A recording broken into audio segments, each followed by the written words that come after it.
പൊതുപ്രവർത്തകയാണെന്ന് നിങ്ങൾക്കറിയാമല്ലോ. അപ്പോൾ അങ്ങനെ ഈ പൊതുപ്രവർത്തന രംഗത്ത് നിൽക്കുമ്പോൾ പ്രത്യേകിച്ച് സ്ത്രീകളെക്കുറിച്ച് പലതും പറയാൻ, ഗോസിപ്പുണ്ടാക്കാൻ പറ്റിയ ഒരു വിഭാഗമാണ് സ്ത്രീകൾ. നമ്മളെക്കുറിച്ച് നമുക്ക് ഇങ്ങനെ ഒരു കഥാപാത്രമാണ്. അപ്പോൾ ചിലപ്പോഴൊക്കെ വീട്ടിൽ വരുമ്പോൾ എൻ്റെ വീട്ടിനെക്കുറിച്ചും എൻ്റെ പങ്കാളിയെക്കുറിച്ചും പറയുന്നതിന് കുഴപ്പമില്ലല്ലോ, വേറെ ആരെങ്കിലും കുറിച്ച് പറഞ്ഞാലുള്ള പ്രശ്നമുള്ളൂ. അപ്പോൾ ചിലപ്പോൾ പറയും, തന്നെക്കുറിച്ച് ഇന്ന ആൾ മറ്റേത് പറയുന്നുണ്ട്. അപ്പം ഞാൻ ചോദിച്ചു, എന്നെക്കുറിച്ച് എന്താ പറയണേ? നമ്മളെക്കുറിച്ച് ആത്യന്തികമായി അല്ലെങ്കിൽ അവസാനമായി അങ്ങേ അറ്റം പറയാനുള്ളത് എന്താ? നമ്മുടെ ശരീരത്തെക്കുറിച്ചായിരിക്കും, നമ്മുടെ ലൈംഗികതയെക്കുറിച്ചായിരിക്കും. അപ്പം ഞാൻ എൻ്റെ ജീവിത പങ്കാളിയോട്, നിങ്ങളുടെ ടൈനു സാറിനോട് പറഞ്ഞു, ആ പറഞ്ഞ ആളോട് പോയി പറയണം, എൻ്റെ ശരീരം എങ്ങനെ ഉപയോഗിക്കണം എന്നുള്ളത് എൻ്റെ തീരുമാനമാണ്. അയാളോട് ഇതുപോലെ തന്നെ ചെന്ന് പറയുകയുള്ളൂ. എൻ്റെ ശരീരം, എൻ്റെ ലൈംഗികത, നിങ്ങളിവിടെ അനൗൺസ്മെൻറ്റിൽ പറഞ്ഞത് എന്താ, സ്ത്രീയുടെ എന്താ സൗന്ദര്യമാണെന്ന് പറഞ്ഞു നിങ്ങൾ പറഞ്ഞു. അനുരാഗം, വേറെന്തോ വാക്കാണല്ലോ നിങ്ങൾ ഉപയോഗിച്ചത് അനൗൺസ്മെൻറ്റിൽ. പ്രണയം, സ്ത്രീയുടെ പ്രണയം മാത്രമല്ല, എന്തിനു നമ്മൾ അവിടെ വെച്ച് നിർത്തണു?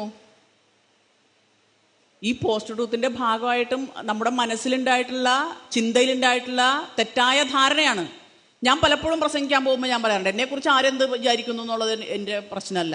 ആ വിചാരത്തിൻ്റെ അടിസ്ഥാനം ഈ സത്യാനന്തര ആശയം നമ്മുടെ മനസ്സിൽ ഉൽപ്പാദിപ്പിക്കുന്ന ചില ചിന്തയും വികാരങ്ങളുമാണ്.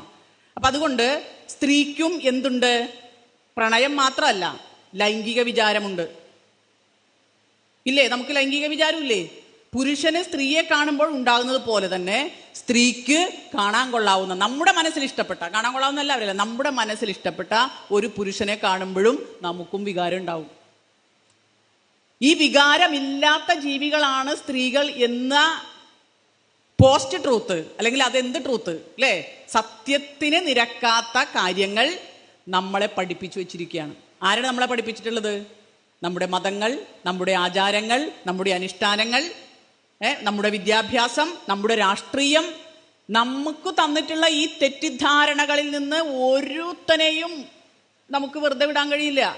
ഈ പറഞ്ഞ എല്ലാം നമ്മളെ പഠിപ്പിച്ചിട്ടുള്ളത്, നിനക്ക് അടക്കി ഒതുക്കി വെക്കാൻ കഴിയും, നിനക്ക് മാത്രമേ കഴിയൂ, മറ്റവന് കഴിയില്ല, അതുകൊണ്ട് അവൻ മെക്കിട്ട് കയറും, അതുകൊണ്ട് നീ എന്ത് ചെയ്യണം? നീ ആകെ മൂടി പുതച്ച് ഇരിക്കണം, അവൻ ഇതൊന്നും കാണരുത്, ഇല്ലേ? നീ ചിരിക്കരുത്, നീ മിണ്ടരുത്, നീ സൗഹൃദം കാണിക്കരുത്. അപ്പോൾ അയാളുടെ വിചാരം നിനക്ക് അയാളോട് ലൈംഗികതയാണ്, പ്രണയം പോലും അല്ല വിചാരിക്കണേ. നമ്മുടെ പുരുഷന്മാരെയും തെറ്റിദ്ധരിപ്പിച്ചിരിക്കുകയാണ്. നമ്മൾ അവരെ ശത്രുപക്ഷത്തല്ല നിർത്തുന്നത്, അവരെയും ചെറുപ്രായത്തിലെ ഈ സത്യവിരുദ്ധമായ, സത്യാനന്തരമായ, അല്ലെങ്കിൽ സത്യത്തിന് നിരക്കാത്ത ഈ അസത്യങ്ങൾ അവരുടെ മനസ്സിലും ബ്രെയിൻ വാഷ് ചെയ്ത് അവരെയും പഠിപ്പിച്ചു വെച്ചിരിക്കുക. അപ്പോൾ അവർക്കെന്താ?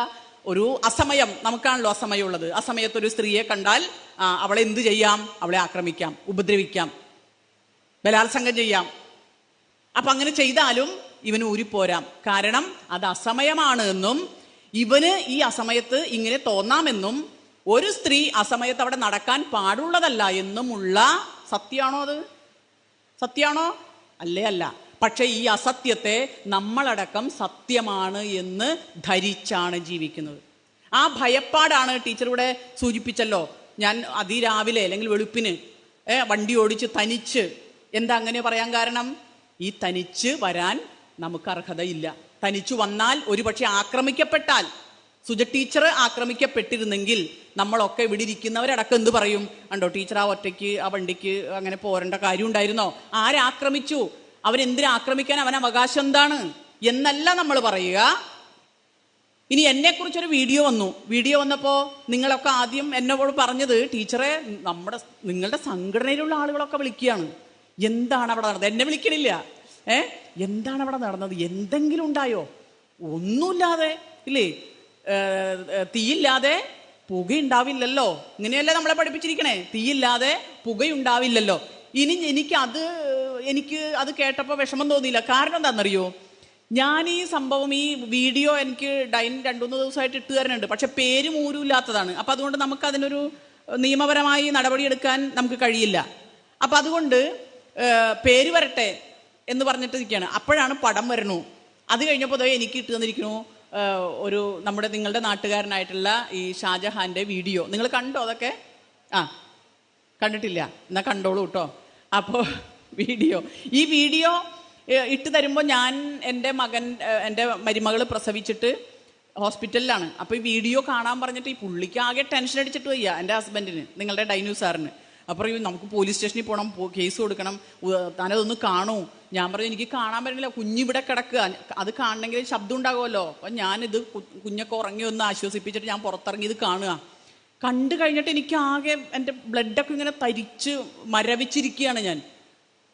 പക്ഷേ അടുത്ത നിമിഷം ഈ വീഡിയോ ഇയാൾ പറയുകയാണ്, ഇന്ന ഞായറാഴ്ച ഇന്ന സമയത്ത് ഈ ടീച്ചറിൻ്റെ വീട്ടിൽ ഇന്ന ആൾ വന്നു, അവിടെ ഭർത്താവ് പിടിച്ചു, അതിൽ തല്ലിപ്പൊളിച്ചു എന്നൊക്കെ പറഞ്ഞപ്പോൾ ഞാനിതൊക്കെ കേട്ടിങ്ങനെ മരവിച്ചിരുന്ന് ഞാൻ അല്പം ഇങ്ങനെ ഞാൻ എന്നെ തന്നെ ഒന്ന് കൊട്ടിയിട്ട് ഞാൻ ആദ്യം ചെയ്തത് എന്താണെന്നറിയോ?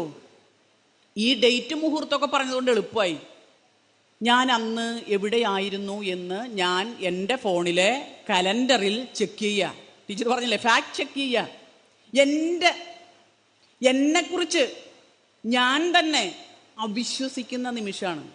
ഞാൻ അന്ന് എവിടെയായിരുന്നു ആ സമയത്ത് നോക്കണേ.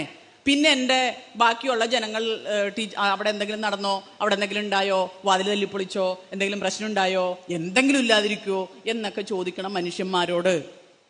നമുക്ക് ദേഷ്യപ്പെട്ടിട്ട് കാര്യമുണ്ടോ? കാരണം എന്താ?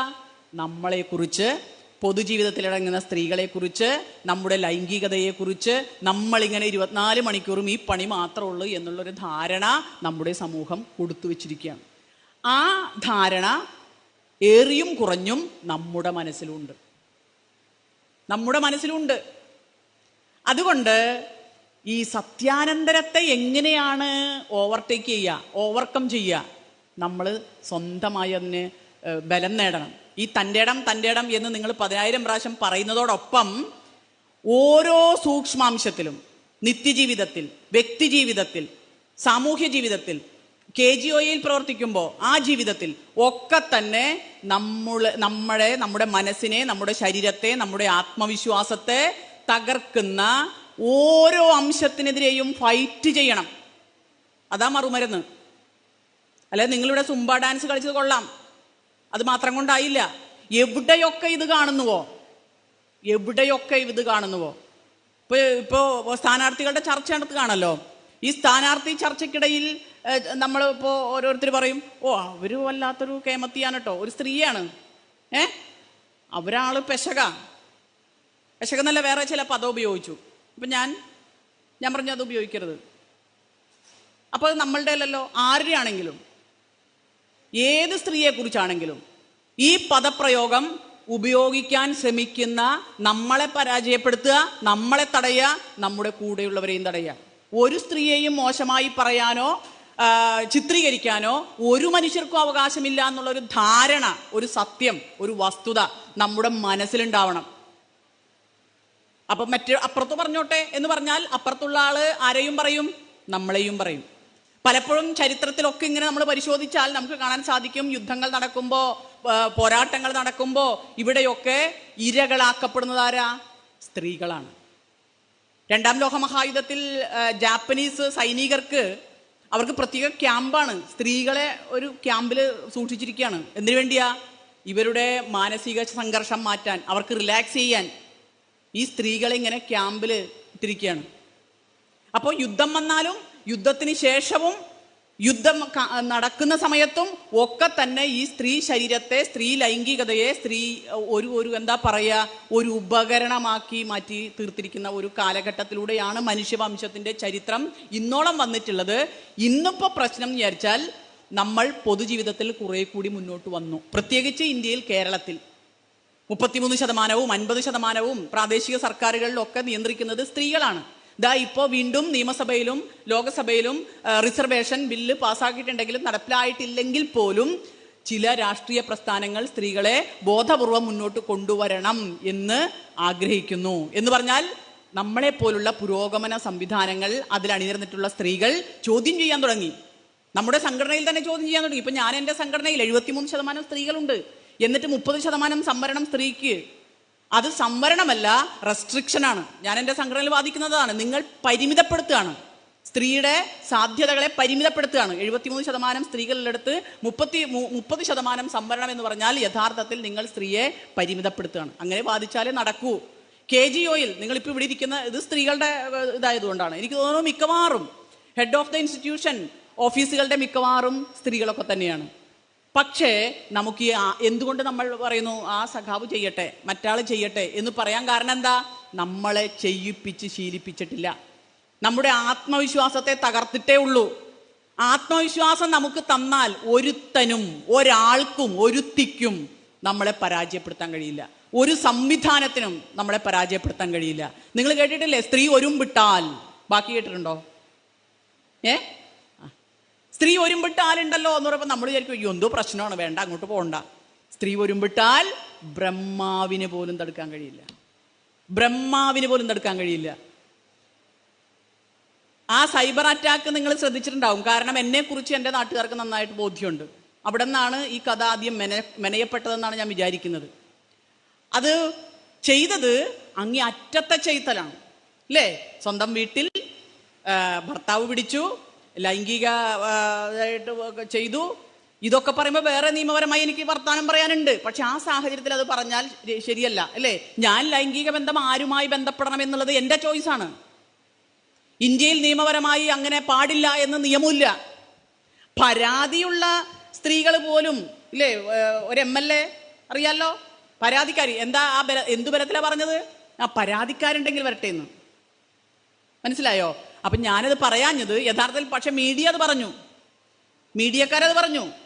ഇനി ടീച്ചർ അങ്ങനെയാണെങ്കിൽ പോലും ഇവർക്കെന്താ അവകാശം? എൻ്റെ വീട്ടിൽ വന്ന് വീഡിയോ പ്രവർത്തിക്കുന്നു. ഞാൻ പറഞ്ഞു ആ പുള്ളിക്ക് ആ വീഡിയോ ഒന്ന് തിരിച്ചു വെച്ചാൽ പോരായിരുന്നു എൻ്റെ വീട്ടിലേക്ക്? അപ്പൊ ഈ തല്ലിപ്പൊളിക്കാൻ വന്ന ആളെ ഇതൊക്കെ കാണാമായിരുന്നില്ലേ? ഇനി ഇത് കേട്ട് കഴിഞ്ഞാലുള്ള പ്രശ്നം എന്താ? സത്യം പറഞ്ഞാൽ നമുക്ക് ആത്മഹത്യ ചെയ്യണമെന്ന് തോന്നും. ഉറക്കം വരണില്ല. ഭക്ഷണം ഇങ്ങനെ കഴിച്ച് ഇവിടെ താഴേക്ക് പോരണ്ടേ? അതുമില്ല. അങ്ങനത്തെ ഒരു വികാരം നമുക്ക് ആരുണ്ടാക്കി തന്നതാ? ആരുണ്ടാക്കിയത്? ഈ സമൂഹമാണ്.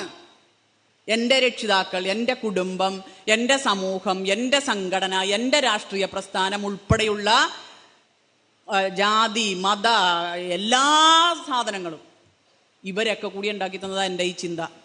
ലൈംഗികമായ ഒരു അപവാദം കേട്ടാൽ തൂങ്ങിച്ചാവണം, വിഷം കഴിക്കണം, ജീവിക്കാൻ അവകാശമില്ല എന്ന വൈകാരിക പോസ്റ്റ് ട്രൂത്ത് വിചാരം എന്നിലുണ്ടാക്കി തന്നത് ഈ സമൂഹമാണ്. എന്നിട്ട് ഞാൻ ആത്മഹത്യ ചെയ്യാത്തപ്പോ കണ്ടോ ടീച്ചർ കേമിയാണ് കേട്ടോ, എന്നിട്ടും ചത്തില്ല എന്ന്. നമ്മളുടെ സമൂഹം അവരെ ഒരു രക്ഷയില്ല, തല്ലിക്കൊന്നാലും ചാവില്ല എന്ന് ഉറക്കെ പറയാൻ കഴിയണം. അതിനായിരിക്കണം നിങ്ങൾ KGOയിൽ വരേണ്ടത്. അല്ലാതെ ജാഥയ്ക്ക് നീളം കൂട്ടാനും ബാനറിന്റെ രണ്ടറ്റത്തും പിടിക്കാനും സൂംബ ഡാൻസ് കളിക്കാനും മാത്രമല്ല. അതൊക്കെ അതിൻ്റെ ഒരു ഭാഗമാണ്.